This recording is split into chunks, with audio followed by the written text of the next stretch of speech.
ಸಿಕ್ಸಕ್ಕೆ ಅಷ್ಟೇ ಅದಕ್ಕೆ ಅದಲ್ಲ 5 kg ಕಳ್ತಿದೆ ಪೈಪ್ ಅವ್ರು ಮಾಡಿರೋದು ಇದೆಲ್ಲ ಹಾಂ ಕೊಡಿ ಕೊಡ್ತಾರಲ್ಲ ಅದ್ರಾಗ ಸ್ವಚ್ಛ ಕಾಲಗಳು ಇಲ್ಲೇ ಬಿಡು ಸ್ವಚ್ಛ ಡಬ್ಬಿ ಅದ್ರದ್ದು ಇರ್ಬೇಕು. ನಾವು ಈ ಡೆಮೋ ನೋಡೋಣ. ಏನು ಡೆಮೋ ಅಂದರೆ ಹಳೆ ಕಾಲದಲ್ಲಿ ನಮ್ಮ ಭೂಮಿ ಹೆಂಗಿತ್ತು 40 ವರ್ಷ ಹಿಂದೆ, ಈಗ ಏನಾಗಿದೆ. ಈಗ ಉದಾಹರಣೆಗೆ ಇದು ಅರಿಶಿನ ಹಾಕ್ತಾಯಿದ್ದೀನಿ.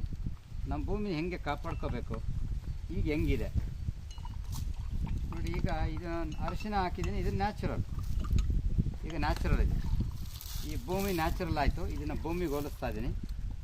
ಇದು ಹೆಂಗೆ ಹಾಳಾಗ್ತಾ ಇದೆ, ಹೆಂಗೆ ಹಾಳಾಗೋಗಿದೆ ಅಂದರೆ ಹೆಚ್ಚು ಕಡಿಮೆ 60-85% ಭೂಮಿ ಹಾಳಾಗೋಗಿದೆ ರಾಸಾಯನಿಕದಿಂದ ಅಂತೇಳಿ ದೊಡ್ಡ ದೊಡ್ಡ ಕೃಷಿ ತಜ್ಞರು ಮಾತಾಡ್ತಾ ಇದ್ದಾರೆ.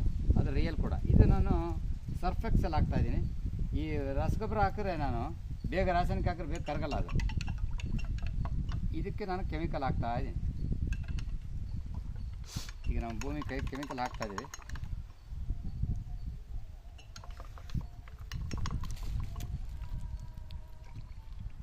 ಈಗ ಕೆಮಿಕಲ್ ಆಗಿ ಆಗೋಯ್ತು,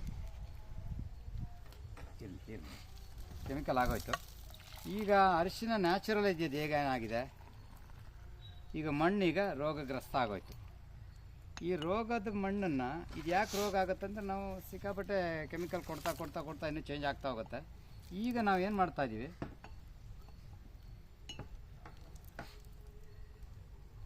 ಇನ್ನೊಂದು ಲೋಟ ಕೊಡಿ ಸ್ವಾಮಿ.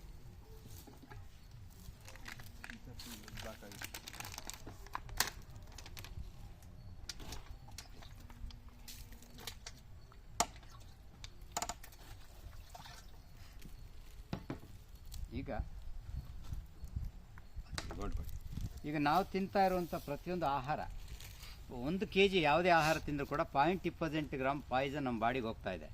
ಯಾಕೆಂದರೆ ನಾವು ಕೊಡೋ ರಾಸಾಯನಿಕ, ಕ್ರಿಮಿನಾಶಕ, ಕಳೆನಾಶಕ ಇದೆಲ್ಲ ಕೊಡ್ತಾ ಇದ್ದೀವಿ. ಹಾಗಾಗಿ ಹಂಗೆ ಆಗ್ತಾಯಿದೆ. ಆಮೇಲೆ ನಾವು ನೀರು ಕುಡಿತೀವಿ. ನೀರು ಕುಡಿದಾಗ ಹೊಟ್ಟೆ ಆಟೋಮೆಟಿಕ್ ಕ್ಲೀನ್ ಆಗಲೇಬೇಕು. ಹೆಚ್ಚು ಕಮ್ಮಿ ಆಗುತ್ತೆ, ಎಷ್ಟೋ ಆಗುತ್ತೆ, ಕೆಲವೆಲ್ಲ ಆಗಲ್ಲ. ಈಗ ನಾನು ನೀರು ಕೊಡಬೇಕಲ್ಲ.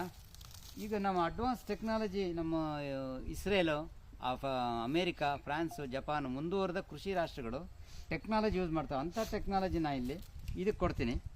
ಸ್ವಲ್ಪ ಈಗ ನೀರು ಹಾಕ್ತೀನಿ, ಮತ್ತು ಇದಕ್ಕೂ ಕೊಡ್ತೀನಿ. ಇದು ರಾಸಾಯನಿಕ ಹಾಕಿದ್ದೀನಿ, ನೀರು ಹಾಕ್ತೀನಿ. ಮತ್ತು ಇದಕ್ಕೆ ಗೊಬ್ಬರ ಕೊಡ್ತೀನಿ, ಮತ್ತು ಇದಕ್ಕೆ ರಾಸಾಯನಿಕ ಹಾಕ್ತೀನಿ ಸ್ವಲ್ಪ, ಮತ್ತು ನಾನು ನೀರು ಕೊಡ್ತೀನಿ. ಆಮೇಲೆ ಇದಕ್ಕೆ ಈ ಟೆಕ್ನಾಲಜಿ ನಾನು ಸ್ವಲ್ಪ ಹಾಕ್ತೀವಿ. ಇದು ಗೊಬ್ಬರ ಕೊಡುವಾಗ ಸ್ವಲ್ಪ ತಗೊಳ್ಳಿ ಸರ್.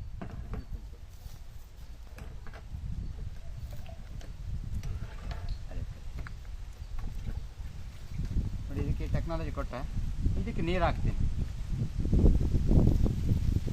ಮತ್ತು ಇದಕ್ಕೂ ನೀರು ಹಾಕ್ತೀನಿ.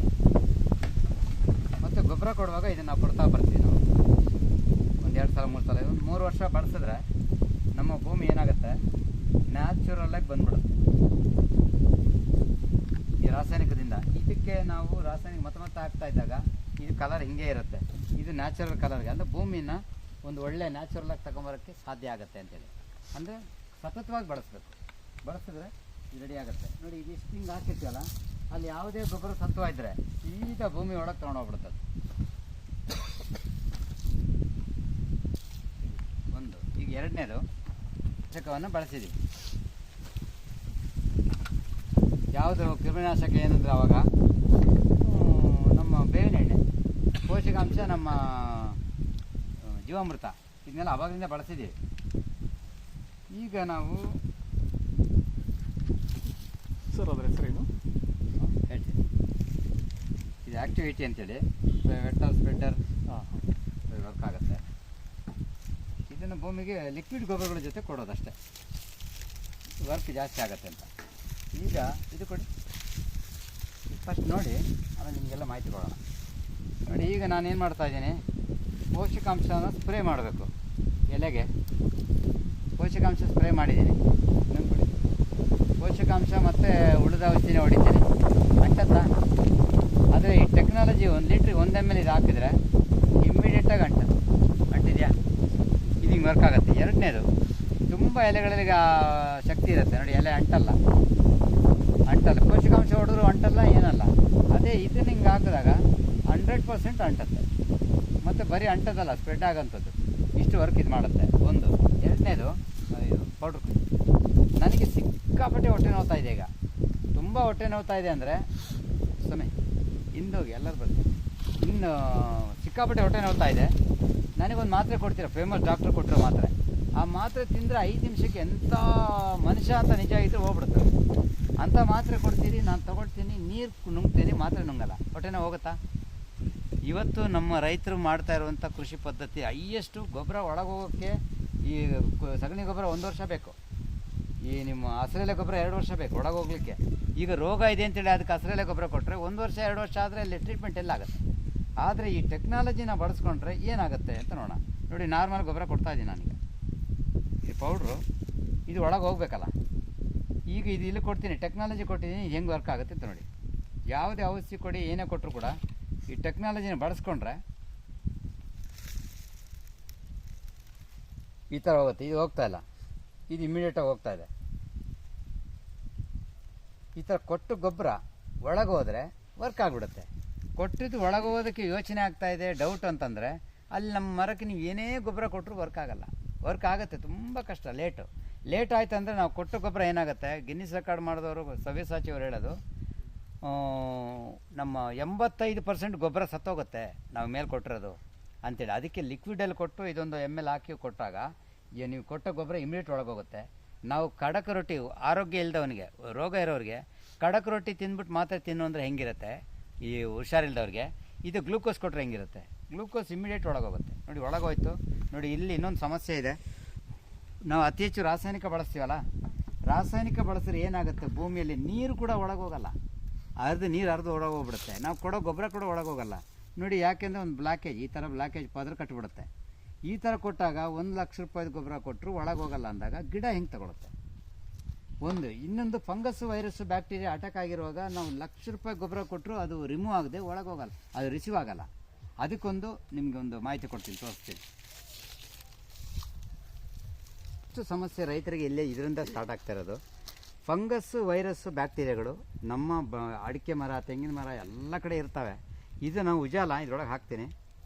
ಇದೇನು ಬ್ಯಾಕ್ಟೀರಿಯಾಕ್ಕೆ ಅಂತ ಹಾಕ್ತಾಯಿದ್ದೀನಿ. ಬ್ಯಾಕ್ಟೀರಿಯಾ, ಫಂಗಸ್ ಇದೆ ಒಳಗೆ ಹಾಕಿದ್ದೀನಿ. ತುಂಬ ಕಷ್ಟ ಆಗುತ್ತೆ, ಸಿಕ್ಕಾಪಟ್ಟೆ ಡಾರ್ಕ್ ಹಾಕ್ಬಿಟ್ಟಿದ್ದೀನಿ. ನೋಡಿ, 2 ರೆಡಿ ಮಾಡಿಟ್ಟಿದ್ದೀನಿ. ಇದು ಫಂಗಸ್, ವೈರಸ್ ರಿಮೂವ್ ಆಗಬೇಕು. ಇದು ಲೈಜಾಲ್ ನೋಡಿದ್ವಲ್ಲ, ಕೊರೋನಾ ಬರೋದಕ್ಕೆ ಮುಂಚೆ ಒಂದು ದಿನಕ್ಕೆ 1 ಸಲ 2 ಸಲ ಅಡ್ವರ್ಟೈಸ್ಮೆಂಟ್ ಕೊಟ್ಟಿದ್ದರು. ಕೊರೋನಾ ಬಂದ ಮೇಲೆ 10 ಸಲ 20 ಸಲ 15 ಸಲ ಅಡ್ವರ್ಟೈಸ್ಮೆಂಟ್ ಒಂದೊಂದು ಮಾಧ್ಯಮದಲ್ಲಿ ಬರ್ತಾಯಿತ್ತು. ಏನಂತ, ಇದನ್ನು ಒಂದು ಬಕೆಟಿಗೆ ಒಂದು ಮುಚ್ಚಳ ಹಾಕಿ ನೆಲ ಒರೆಸ್ರಿ, ಫಂಗಸ್ಸು, ವೈರಸ್ ಎಲ್ಲ ಕೊರೋನಾದಿಂದ ಮುಕ್ತಿ ಆಗ್ಬಿಡ್ತೀರಿ 99% ಅಂತ. ಇದಕ್ಕೆ ಹಾಕ್ತಾಯಿದ್ದೀನಿ. ಫಂಗಸ್ಸು ರಿಮೂವ್ ಮಾಡೋದು ತುಂಬ ಶಕ್ತಿಶಾಲಿ. ಏನಾದ್ರು ಮಾಡುತ್ತಾ ನೋಡೋಣ. ನೋಡಿ, ಏನು ಮಾಡಿಲ್ಲ ಅಂದರೆ ಪವರ್ ಇದೆ, ಇಲ್ಲ ಅಂತಲ್ಲ. ಆದರೆ ನಾವು ನಮ್ಮ ದೇಶದ ಸ್ಟರಿ ಕ್ಲೀನ್ ಅಂತ ಕೊಡ್ತೀವಿ. ಇದು ಕಂಟೆಂಟು ಪಂಚಕರ್ಪೂರ, ತುಳಸಿ ಕಂಟೆಂಟ್ ಇರುತ್ತೆ. ಅಂದರೆ ಕೆಲವೊಂದು ಎಲ್ಲದೂ ಸೀಕ್ರೆಟ್ ಓಪನ್ ಮಾಡಿಕೊಡಲ್ಲ ಕಂಪನಿ. ನೋಡಿ, ಇಷ್ಟೇ ಇಷ್ಟು ಹಾಕಿದ್ದೀನಿ, ಚೂರೇ ಚೂರು ಇಷ್ಟೇ ಹಾಕೋದು.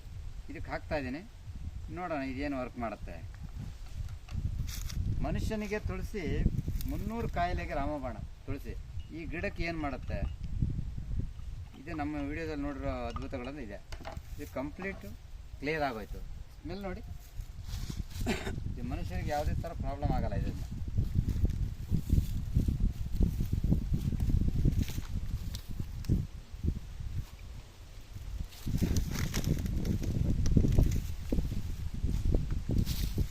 ಈಗ ಅಡಿಕೆ ಮರದ ಬುಡದಲ್ಲಿ ಇದು ಯಾವ ಥರ ವರ್ಕ್ ಸ್ಟಾರ್ಟ್ ಮಾಡುತ್ತೆ ಹಂಗೆ ನೋಡಿ. ಹಾಂ, ಇದು ಅಡಿಕೆ ಮರದ ಬುಡದಲ್ಲಿ ಯಾವ ಥರ ಫಂಗಸ್ಸು, ವೈರಸ್, ಬ್ಯಾಕ್ಟೀರಿಯಾನ ರಿಮೂವ್ ಮಾಡುತ್ತೆ ನೋಡಿ. Complete clear. ಅದಕ್ಕೆ ನಮ್ಮ ವಿಡಿಯೋ 120 ವಿಡಿಯೋದಲ್ಲಿ ಬರೀ ಒಂದೇ ತಿಂಗಳಲ್ಲಿ ಎಲೆಗಳು ಸರಿ ಆಗ್ತಿರೋದು ಮತ್ತು ಹಿಂಗಾರ ದೊಡ್ಡದಾಗ್ತಿರೋದು. ಫಂಗಸ್, ವೈರಸ್, ಬ್ಯಾಕ್ಟೀರಿಯಾ ರಿಮೂವ್ ಆದಾಗ ಇಮ್ಮಿಡಿಯೇಟ್ ಆಹಾರ ತಗೊಳುತ್ತೆ. ಆವಾಗ ಹೊಸ ತಂತು ಬೇರು ಕುಡಿ ಹೊಡಿಯುತ್ತೆ. ಆವಾಗ ನಿಮಗೆ ಇಲ್ಲಿರೋ ಮಣ್ಣಲ್ಲಿರೋ ಸತ್ವ ವರ್ಕ್ ಮಾಡುತ್ತೆ ಈ ಥರ. Okay, thank you very much.